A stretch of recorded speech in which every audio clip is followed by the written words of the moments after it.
You've likely heard how important it is to feel your feelings. But if you're like me, you may have been trying to go about it all wrong. The last few years, I have been trying to feel my feelings from my mind. But your mind doesn't feel, your body does. In this week's episode, I am going to share what this looks like for me and give some really big clues on how to know if you're really in your body. You are listening to the Co-Create podcast, conversations to help you live as the creator of your life. My name is Brooke Snow, transformational teacher, meditation and breathwork coach, and your host. I invite you to subscribe to the Co-Create podcast for weekly inspiration. Here we explore creation principles that help you heal your past, create your future, and love and accept the present moment. Join me in this episode as we explore how to know if you are really feeling your feelings instead of just thinking you are. Oh, friends, I used to think that creation all started with a thought. Your thoughts created your feelings led to your actions, and your actions led to your results. Now, on the surface, this seems to make logical sense, and it's all very linear and tidy and clean. It is a perfect formula for creating the life you want. Simply choose a better thought, and a series of events will follow. This is what all the spiritual teachers were saying. This is what the coaches were saying, the mindset people, the books, the classes, the podcasts. And the thing is, it's kind of true. And it's kind of not. Sometimes it works, and sometimes it doesn't. It works often enough that I believed it for myself. But all those times that it did not work, I thought there must be something wrong with me. I must not have done it right. Years ago, I even developed a formula of my own for creation. See, say, feel, do, become. And to see something is to visualize it. To say it would be to use affirmations and mantras. And then feelings would get stirred up by these thoughts, which leads us to do something in action, which leads to who we become. Now, this all works, and sometimes it doesn't. And it's interesting because looking back, every time that I would go through this formula, I would always inwardly pause at the word feel. And my intuition was telling me that there was something deeper here than what I was seeing.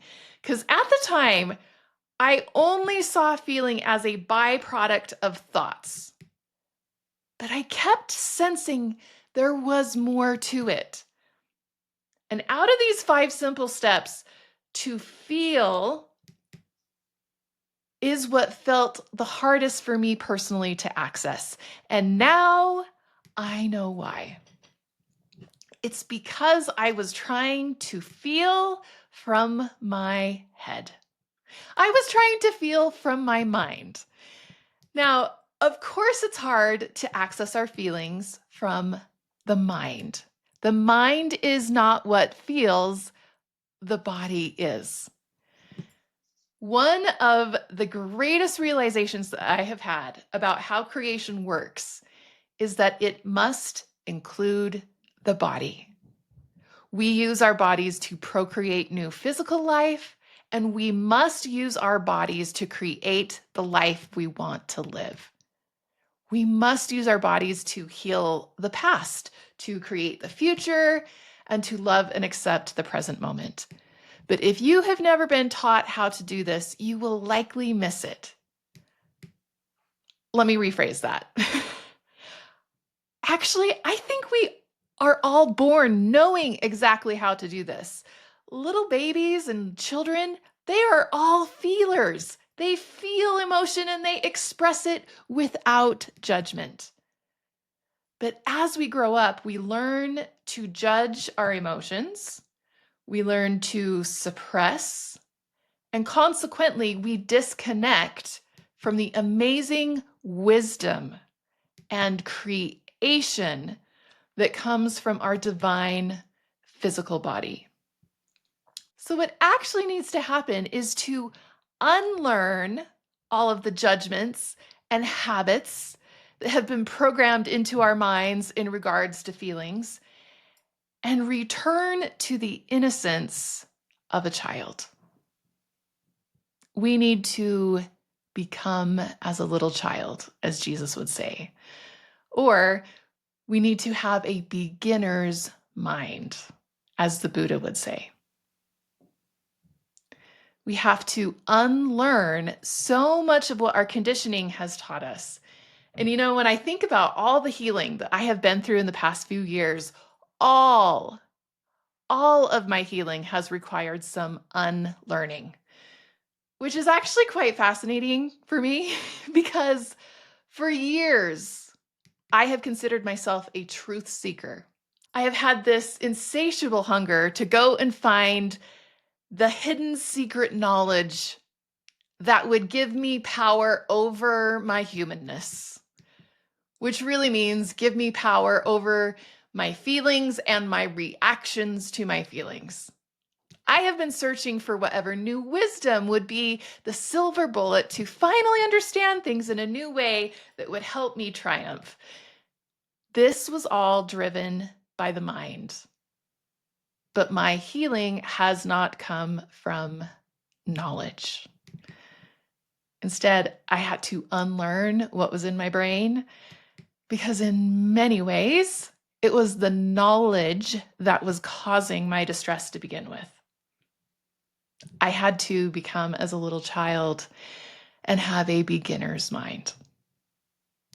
In this way, we need to unlearn all that we think we know. We need to unlearn the dogma and the beliefs that prevent us from accessing the wisdom inside. We're always looking for wisdom on the outside, and there is wisdom to be found on the outside. But the most important wisdom is actually found within. This wisdom is within. This kingdom of heaven is within you. All you need to know is already inside of you. And that is the great secret. That's where it's hidden. But you have to unlearn all the things that prevent you from going inward and listening to your own voice. And where do you go to access what is within? Your body.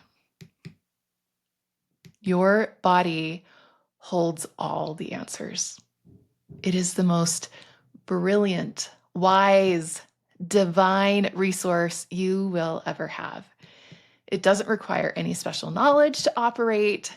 It comes programmed, already knowing how to do what you need it to do. You don't have to think about how to breathe, how to digest your food, how to pump your heart, how to grow, how to heal, how to recover.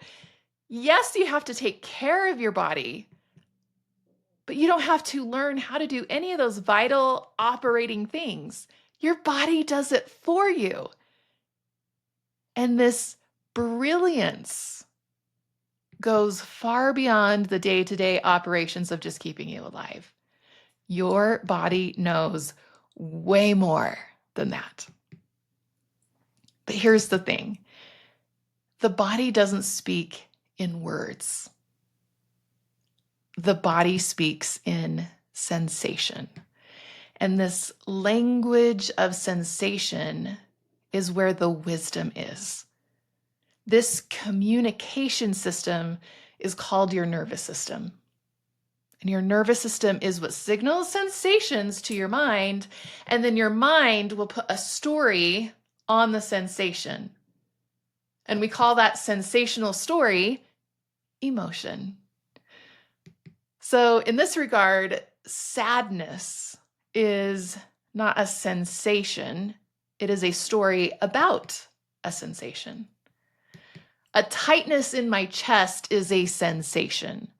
Heat in my face is a sensation. Cold in my hands, a clenching in my gut, a pounding heart, a tightness in my throat, an expansiveness in my heart, expansiveness in my breath flowing through my body, goosebumps, chills, my hair standing on end, tiredness, energy pulsing, tingles. These are all sensations.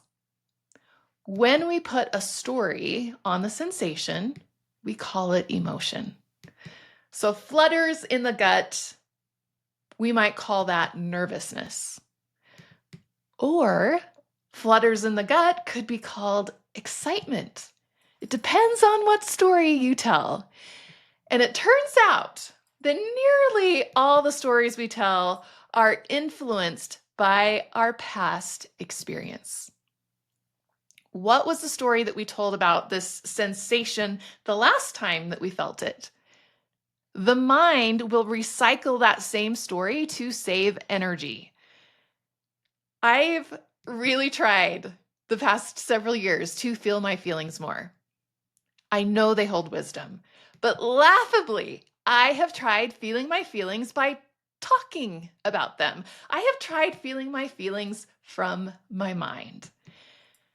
One of the practices that I've learned from Buddhism was the simple awareness practice of naming my emotions.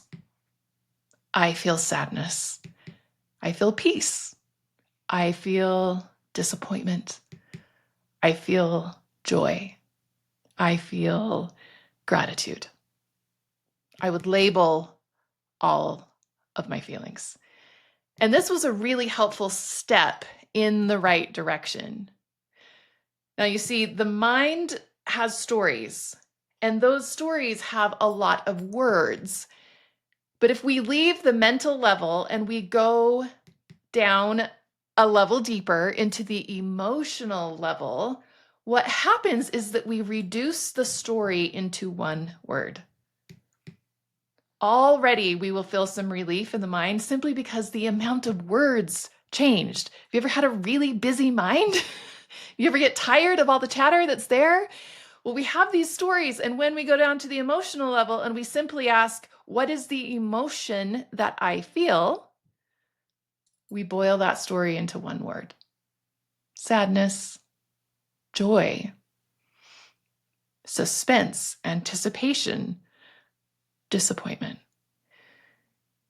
But there's still one more layer. We can go one more layer deeper. And this is the layer that has no words. We need to move from the emotional layer into the physical layer, into the body. And this is the level of no words. Instead, the body speaks in sensations.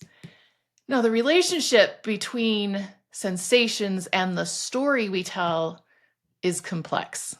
In fact, I want to illustrate this with a really profound personal experience that I had that taught me the difference between the sensations and the story. A few years ago, I attended a 4-day silent meditation retreat. And I came into this retreat in the height of some trauma. My nervous system was in a chronic state of fight and flight, and my mind was on loop with judgments and thoughts that would trigger this survival state. So, to set the context here, for 4 days, we had no connection to the outside world. We gave up our phones. We were in nature all day long. We spent about 12 hours a day either sitting or walking in meditation. And remember, we were silent. We were not speaking. And my, oh my, how I got to confront all the stories in my mind. My experience would be on loop, and it went something like this. I would feel a dramatic sensation in my body, which instantly I would recall a traumatic memory. Or maybe it happened the other way around, and I would recall the memory first, and then I would feel the dramatic sensation. And just over and over again, one or the other would trigger this loop, and I would just be caught in that loop. By day 2, after so much detox, being in nature 24/7, and having no contact with the outside world and spending so much time in meditation, my nervous system was beginning to regulate in a way that I hadn't felt in several months, maybe even years. And at this point, I noticed that the traumatic memories stopped surfacing, but the body sensations still came. But now I didn't feel the need to attach the sensations to a story any longer. I didn't automatically go into the mind and recall a memory and repeat the story of why I must be feeling XYZ sensation. By the final day, by day 4, I was feeling so peaceful and alive. And really, I felt so empty. In the best way, empty of all the mindless mental chatter. It was so refreshing. And I remember just looking out among the beautiful trees, and I saw this hawk flying in the sky, and I thought to myself, I am so grateful for this moment. And suddenly, with this thought of gratitude, my entire body was flooded with dramatic sensation. And it was the same dramatic whoosh through the body that I had been feeling for months and always associating with my trauma. But this time, the same sensation is what happened in response to my thought of gratitude. I was shocked. I was blown away that this same sensation that had overcome my body with the story of gratitude was what I had experienced with my stories of judgment and fear. The sensations were the same, but my story was different. Our bodies absolutely respond to our thoughts. And our thoughts respond to our bodies. And when our thoughts respond to the body, remember the mind is always going to prioritize past experience when it tells the story of what you're feeling, even if it isn't the same type of experience. Remember, it's just trying to conserve energy. This is why understanding that thought is not always the origin of emotion is important. And for me personally, I'm finding that more often than expected, my feelings, the sensations are the origin. And my mind is just trying to be efficient. So as I said earlier, in my quest to feel my feelings more, I have attempted to feel my feelings through my mind, either by labeling the emotions or by talking about how I feel. And these are still important steps, right? But you got to remember what level you're working on. When I'm talking the story, I'm in the mind. When I'm labeling the emotion, I am now in the emotional body. But to truly feel the feeling, you have to go into the physical body. Otherwise, it's still trying to process emotion from the mind. And when I'm trying to do this from the mind, guess what else happens? I try to outsmart my body. I get all strategic about how I'm going to get rid of this emotion that I'm feeling by feeling my emotion. Maybe I say, oh, I feel sadness right now. Okay, I need to process this. Now, notice what my agenda is. I totally have an agenda. And the agenda is actually to not feel what I'm feeling, but to process, which for me is just sneaky language that my ego has for my agenda to actually get rid of the feeling. I tell myself, I'm going to dedicate the next 90 seconds that researchers say it takes to feel, and then I can be done with it so I can get back to my life. This is so sneaky smart of me. I just call it something nicer. I'm going to call it processing. But really, my agenda is about getting rid of it so I don't have to feel it more than the 90 seconds that I say I will. Now, to illustrate this in action, last week I had a really great learning experience that showed me how this exact scenario was playing out for me. I received an unexpected voice message from a friend asking me to do something that felt invalidating to me. And she was actually really sincere and really happy in the message, but something she said made me feel taken advantage of. And underneath that emotion was a lot of anger that I was suppressing because I was trying really hard to be non-judgmental about her innocent message. And I also tend to judge myself pretty harshly when I feel anger because I make the anger mean something about me being a bad person. So I definitely didn't want to feel that. So I repressed. Instead of responding to her message, I decided that I needed some time and some space, and I went on a walk outside. And my mind was going a million directions. I felt this urgency to figure out a solution immediately. This is a big problem, right? It's like, how could I possibly turn down her request in a way that wouldn't hurt her feelings, but also honored mine? And it really felt like I either had to sacrifice myself to preserve her feelings or speak up for myself and then make her feel bad. I was totally in this black and white, either or polarity. And I knew that I needed to feel my feelings, but I can't do that until I know what they are. So here I am on my walk, and I decided I am going to name my emotions.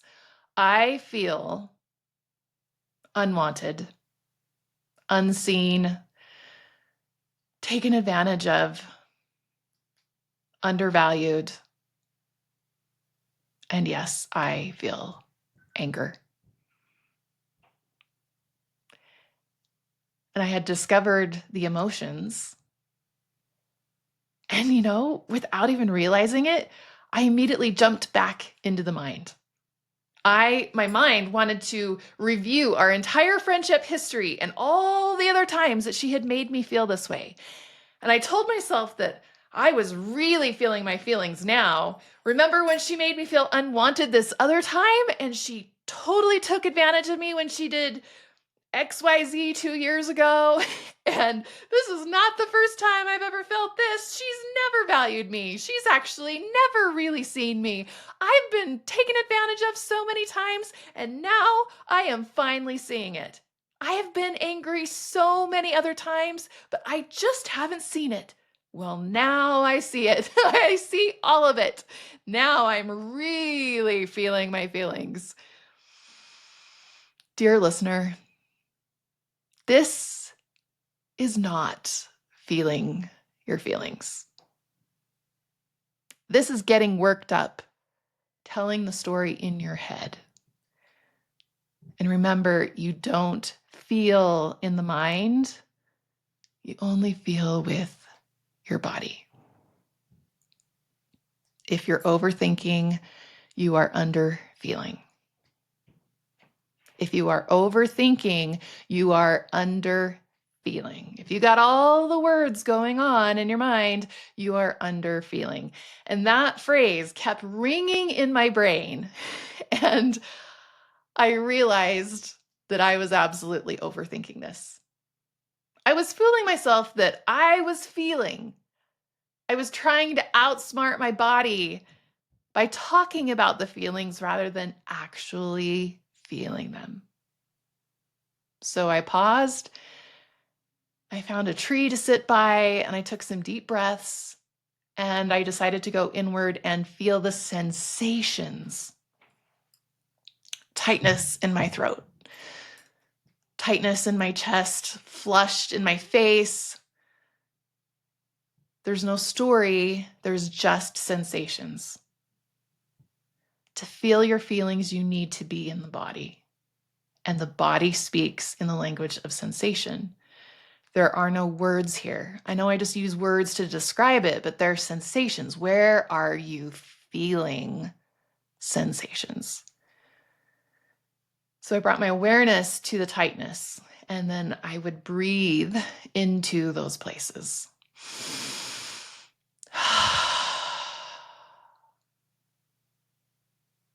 And then this next step was super important. I didn't make the sensations wrong. I didn't tell it to go away. I just sat with it. No judgment and no agenda. No 90-second stopwatch. I just let it be there. I made space for it. I didn't expect it to leave. I didn't make it wrong to feel anger, to feel unseen and unvalued and taken advantage of. And I imagine this part of me feeling all of these sensations, and I just sent her love and acceptance. Something quite marvelous happened after that. My mind calmed way down, and so did my body. Sensations ride a wave, and you're going to feel a climax, and then you're going to feel it taper off. But if you're overthinking, you are under feeling. So the opposite is true as well. As you feel more, your mind will obsess less.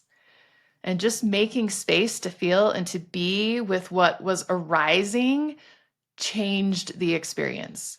Now, the circumstances didn't change. I still had a very awkward message to respond to, but my relationship to the circumstance changed. I felt so calm, and I stood up and I walked the rest of the way home, enjoying nature. And instead of my mind freaking out like it had minutes before, I had this powerful clarity. Without even trying, words came into my mind of how to handle the situation by knowing what to say back to her.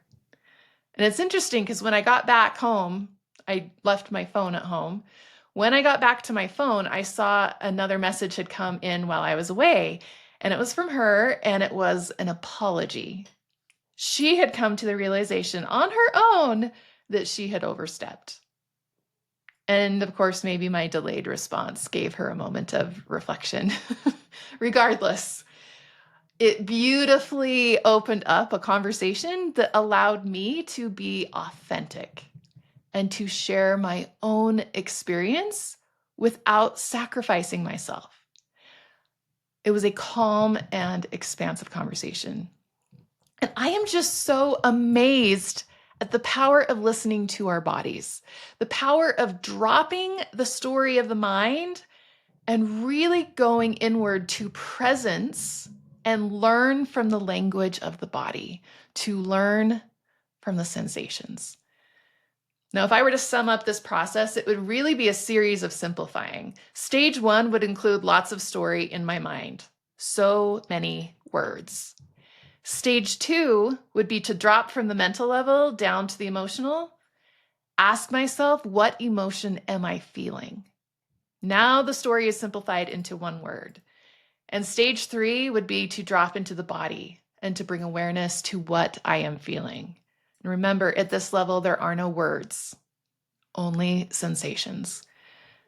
The reason the mind calms down is because you've gone from the mental to the emotional to the physical, and you have honored all of it. Next time you find your own mind in a frenzy, do this. Pause all the many words and drop into one word of emotion, and then drop into no words of the physical body and allow yourself to feel from here without judgment, and welcome it with acceptance and see what happens. I am 44 years old, and I really wish I would have learned how to do this decades ago. I would have learned how my body speaks and how to listen, how to communicate, how to integrate the wisdom that it holds. I wish I would have known how to feel my feelings from the body and not just think about my feelings, but it's better late than never. And the amazing thing is that every one of us has a body that holds this same wisdom. Everyone. The creator of the universe is so wise and benevolent to provide every human with access to exactly what we need in the treasure found within. The body is amazing. The law of creation begins with feeling. Feel, be, see, say, and do. This is how we heal the past. This is how we create the future and love and accept the present moment. Feel, be, see, say, and do. The light in me honors the light in you. Namaste. If this episode resonated with you, I would love to hear about your experience. You can leave a comment on YouTube or share this episode with someone else who might benefit from these insights. And if you are ready to feel and express your deep feelings, especially those that you may have been repressing and not wanting to feel, if you're ready to feel and express that in a safe container, I would love to invite you to attend my next live online breathwork session. You can check the dates for that at brooksnow.com/events. Or you can click the link in the show notes. Remember, you are a creator. Now go co-create something great.